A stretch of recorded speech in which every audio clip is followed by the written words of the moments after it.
Daniel Morgan believed his life was perfectly structured, and for the most part it was. His calendar was a masterpiece of order. Color-coded meetings, precisely planned deadlines, and reminders for everything, including drink water and call mom. He lived alone in a modern, minimalist apartment that carried the silence of someone who didn't invite many people inside. A place where the lights were always cool-toned and the furniture always perfectly placed. People like Daniel. But they didn't know him. Because Daniel didn't let anyone get close enough to know him. Not really. He wasn't cold, just careful, cautious, reserved. A man who understood numbers better than emotions. Love? That was something he respected from afar. Like a beautiful but unpredictable storm. He saw what it did to people, how it drained, broke, and changed them, and he wanted no part of it. His heart was a fortress, and he had no intention of opening the gates. Until the day everything changed. Quietly, suddenly, and in the most unexpected way imaginable. It was a Thursday in October when the storm rolled in. Not a soft drizzle. Not a gentle shower. A real storm. The kind that turned umbrellas into origami sculptures and sent people running under awnings, laughing or swearing. Daniel wasn't laughing. He was trying, unsuccessfully, to keep his umbrella from flying into oncoming traffic. He wrestled with it, glasses fogging, hair dripping, suit half-soaked. He muttered something under his breath about the uselessness of weather apps. That's when someone collided into him. "Oh my God, I'm so sorry. The rain literally shoved me." A blur of wet curls, a backpack covered in keychains, and a voice full of chaotic apology stumbled into him so hard that Daniel lost grip of his umbrella. It hit the pavement. Then a car ran over it. Daniel stared at the remains. The woman gasped. That umbrella did not deserve that ending. Daniel blinked. Hard. She brushed rain out of her eyes.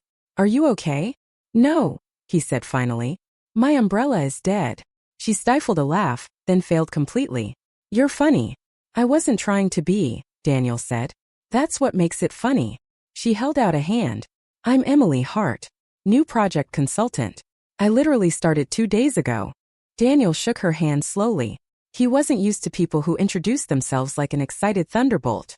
"Daniel Morgan," he said. "Finance team." "Oh, so we're coworkers." She smiled triumphantly. "Great. Now I don't feel bad for ruining your umbrella's funeral. Here, share mine." Before he could decline, she lifted her umbrella and pulled him under it. Daniel froze. This is unnecessary," he said stiffly. "You're drenched," she said.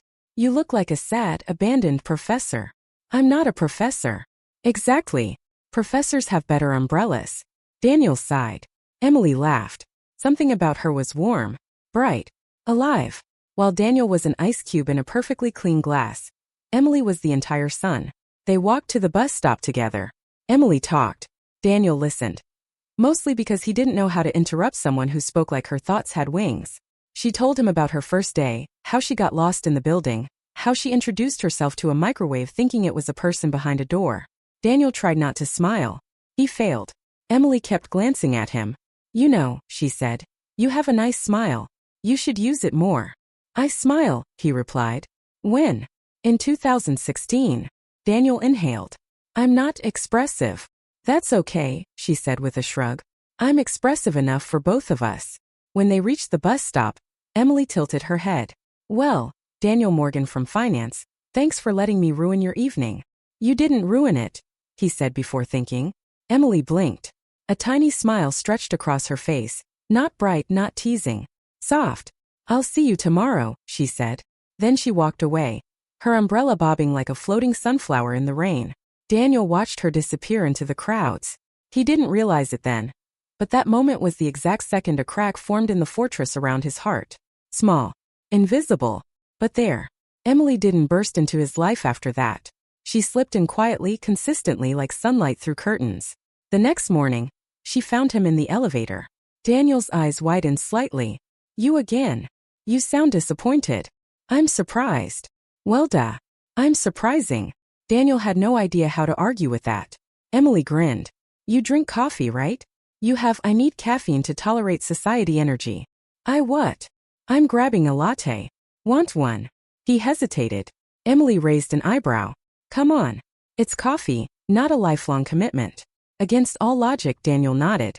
She left the elevator beaming. When she came back with 2 cups, she handed him one proudly. "I guessed your order." "You guessed I drink black coffee?" Daniel said. Yep. You have that vibe. He didn't know how to take that. Over the next weeks, Emily became a part of his routine. Not in the way responsibilities become part of life, but the way warmth becomes noticeable in a cold room. She left sticky notes on his desk. Drink water. Stop overthinking. Smile at least 1.5 times today. Daniel kept every note, hidden of course. Emily checked in on him during long work days. Not because she had to, because she cared. And she noticed things, small things no one else paid attention to. You get quiet when you're stressed. You stop blinking when you focus too hard. You apologize for things that aren't your fault. Daniel didn't understand how someone could be so observant yet so gentle. Emily wasn't just sunshine. She was sunlight with depth, the kind that warms but also reveals. One afternoon, Daniel's manager unfairly blamed him for an error. He sat in the break room alone, shoulders tight, hands gripping a cup he wasn't drinking from. Emily walked in and froze when she saw him. "Hey," she whispered. "What happened?" "It doesn't matter," Daniel muttered. "Everything matters if it hurts you." He didn't reply. Emily sat beside him, closer than usual. Her presence was quiet, steady, patient. She didn't push.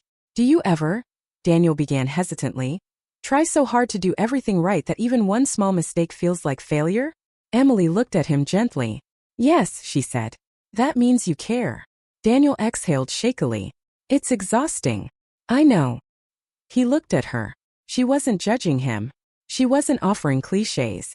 She wasn't telling him to toughen up. She simply understood. Emily's voice softened. "You carry things alone, Daniel. Too much. Too often." He swallowed. "I don't want to burden anyone." "You're not a burden," Emily said, firm but warm. "You're human." Those words hit somewhere deep inside him. Emily reached out, hesitated, and then gently squeezed his hand. Daniel felt something shift in his chest. Warmth, fear, curiosity, something unnamed. He didn't pull away.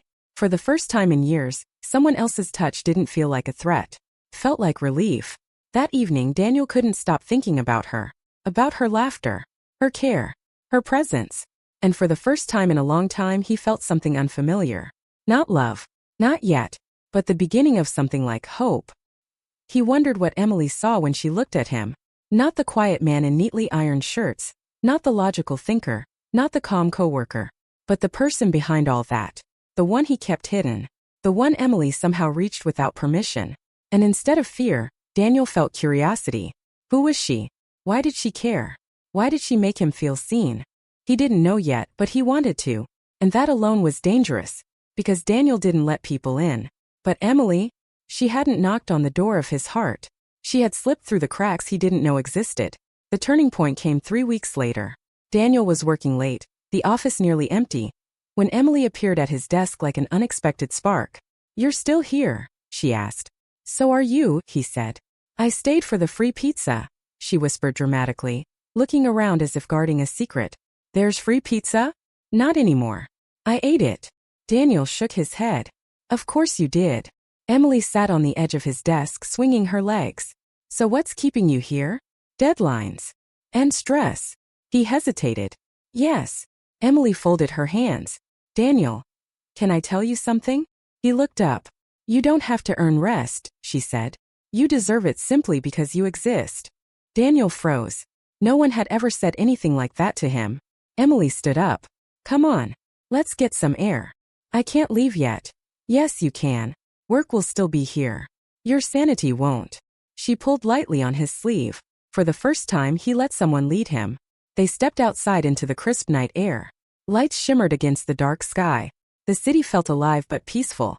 Emily tilted her head back, eyes closed, breathing deeply. "You ever notice," she said, "how the world feels different when you stop long enough to actually feel it?" Daniel exhaled. "I don't know how to slow down." "That's why I'm here," she said with a playful smile. "I'm your officially unofficial slowing down coach." Daniel raised an eyebrow. "Is that a thing?" "It is now." He chuckled, and Emily's face brightened as if she had won a medal. "See," she said. "You laugh beautifully." "I laughed normally." "Beautifully," she insisted. Daniel looked at her, really looked. Her eyes glowed with sincerity. Her smile was warm. Her presence was grounding. Something in him stirred. Something he wasn't ready to name. But he didn't pull away. On their way back inside, Emily tripped slightly. Daniel instinctively caught her by the waist. They froze. Her hands rested on his chest. His grip steadied her. Their eyes met. Not as coworkers. Not as acquaintances. As two people on the edge of something meaningful. Emily whispered. "You're gentle." Daniel swallowed. "I'm trying." "You don't have to try," she whispered back. "You just are." The moment stretched, soft warm dangerously close to crossing into something irreversible. Daniel stepped back first, clearing his throat. Emily didn't push. Didn't tease. Didn't ruin it. She simply smiled, warm and understanding. And somehow that made the moment even more powerful. That night Daniel couldn't sleep. Every time he closed his eyes he saw her. Her kindness. Her laughter. Her touch. Her eyes when he held her. He rolled onto his back, staring at the ceiling. "Emily Hart," he whispered into the darkness. A name that felt like the beginning of something he never thought he'd allow. And somewhere deep inside, in a place he kept locked for years, a door creaked open. Just a little. Just enough.